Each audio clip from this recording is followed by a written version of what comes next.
Imagine this. You're sitting alone in a stone chamber, deep beneath the largest arena the ancient world ever built. The walls are sweating. The air tastes like rust. Above you, 50,000 people have just finished cheering, while your husband was torn apart by an animal he never had a chance against. The roar of the crowd has faded into a distant hum. The torches along the corridor sputter, one by one, falling asleep. And then, footsteps. Not the quick, nervous steps of a guard making his rounds. These are slow, heavy, intentional. Each one echoes louder than the last, like someone wants you to hear them coming. A shadow stops outside your cell. The guard doesn't speak. He just slides a key into the lock, turns it, pulls open the door, as if this is nothing more than routine. Behind him stands the gladiator who survived today's slaughter. His skin is coated in blood that clearly didn't come from his own body. He looks at you, just looks. And then, gestures. That's it. No announcement, no ceremony. And the guard walks away. This isn't the opening scene of some horror film.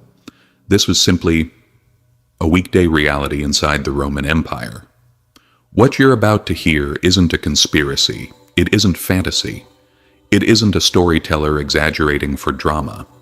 It's built from the writings of Roman authors themselves, and reinforced by archaeological evidence carved into the stone beneath the Colosseum.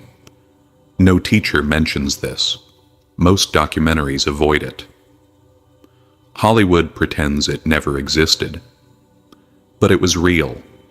And once you understand how normal this was for Rome, you'll never think of gladiators or empires or West the same way again. Before we go down into the truly dark layers of this story, take a second to tap the like button. Not for me. Do it so the algorithm knows you want more of the history that's been left in shadow. And if you're watching from somewhere far from Rome, drop your country in the comments. Because what we're about to explore is bigger than one empire. It's a mirror for every superpower in human history. Now, let's go underground. Movies show you the killing. They show the cheering. They show the rebellion, the courage, the choreography. What they never show is the system that kept running after the crowds went home.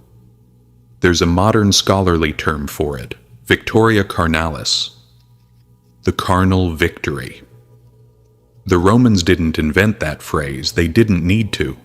The practice was so normal, so woven into the fabric of their culture, that naming it would have been like naming the act of breathing. It was simply expected. Here's how it worked. When Rome conquered new territory, they didn't just defeat armies.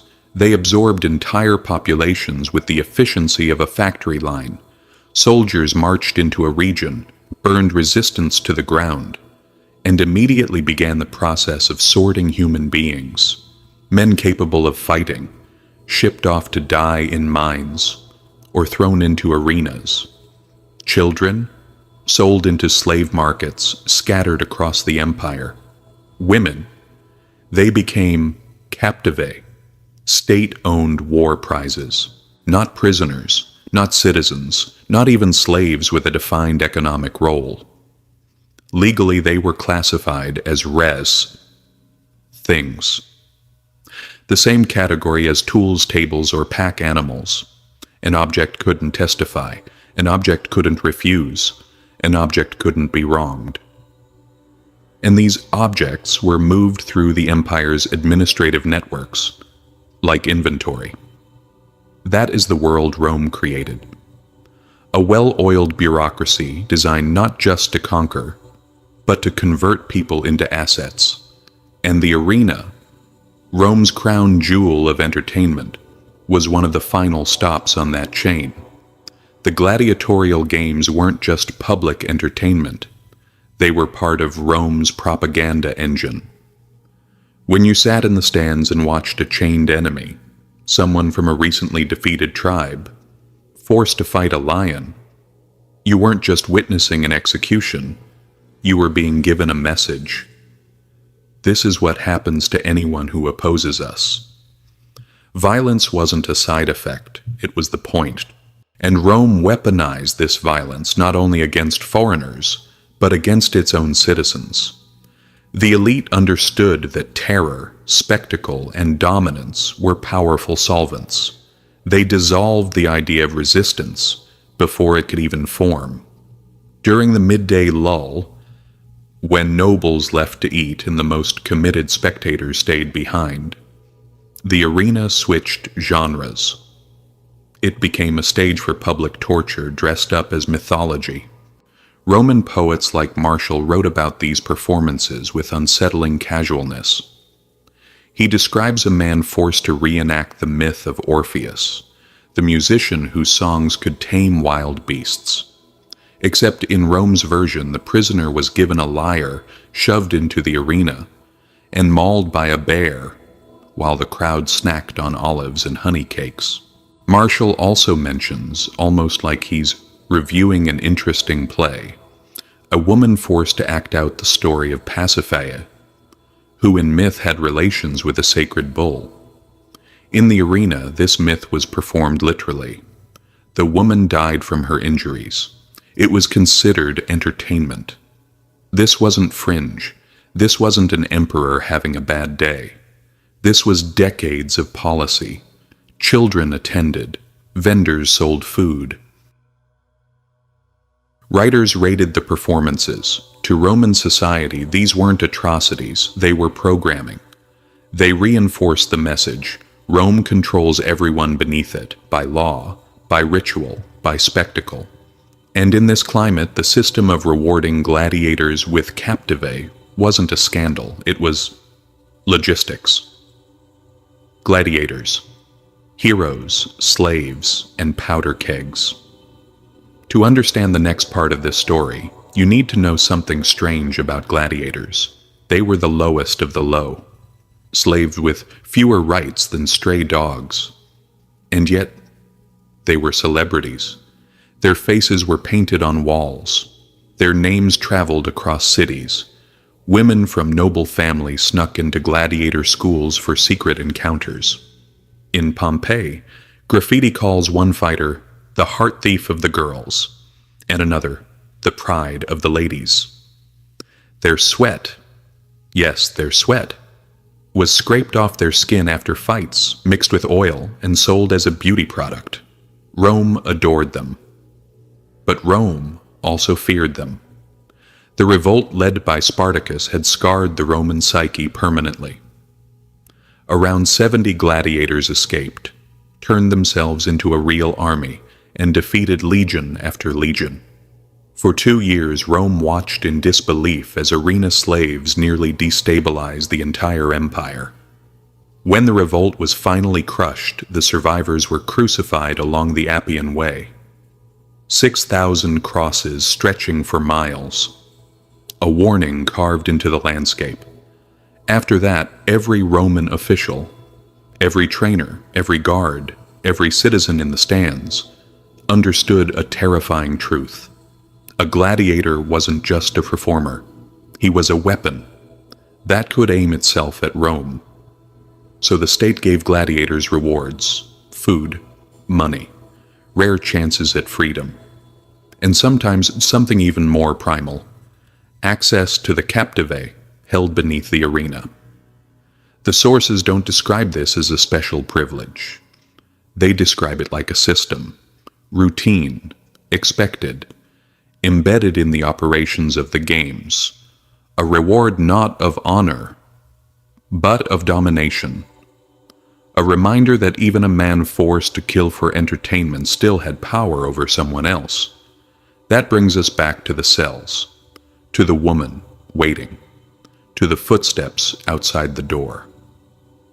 Let's go there. The tunnels below, beneath the Colosseum, the network the Romans called the hypogeum, were layers of corridors, animal cages, weapons rooms, elevators, staging platforms, pulleys, and tunnels for moving gladiators and condemned prisoners. But there was another section, a quieter one, a part that didn't serve the games directly. Rooms with stone benches built at a precise height. Iron rings embedded in walls, some low, some high, some at floor level.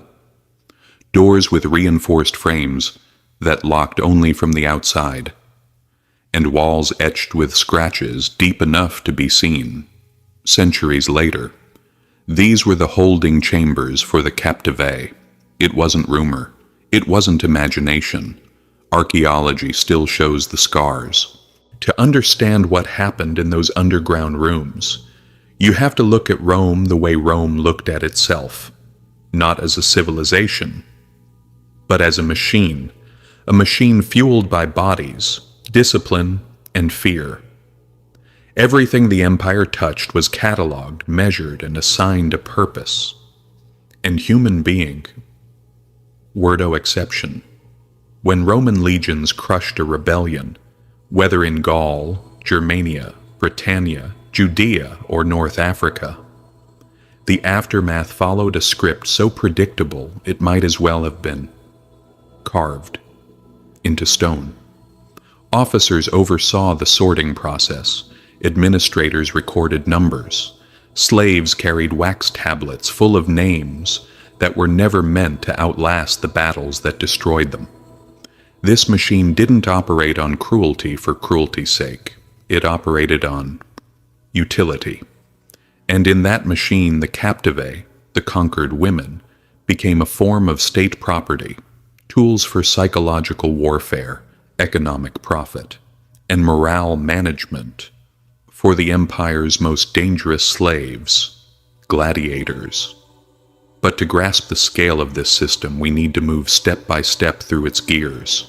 A woman captured during a conquest began her descent long before she ever reached an amphitheater. First, she was marched with others, chained ankle to ankle, toward processing stations. These camps were temporary. The procedures were not. Roman officials called commentarienses recorded data into ledgers. A woman didn't receive a name. She received a category: Germanica, Britannica, Judaica, Sarmatica, Parthica. Your ethnicity became your label. Your label became your fate. From there, she was measured, examined, and scored like livestock.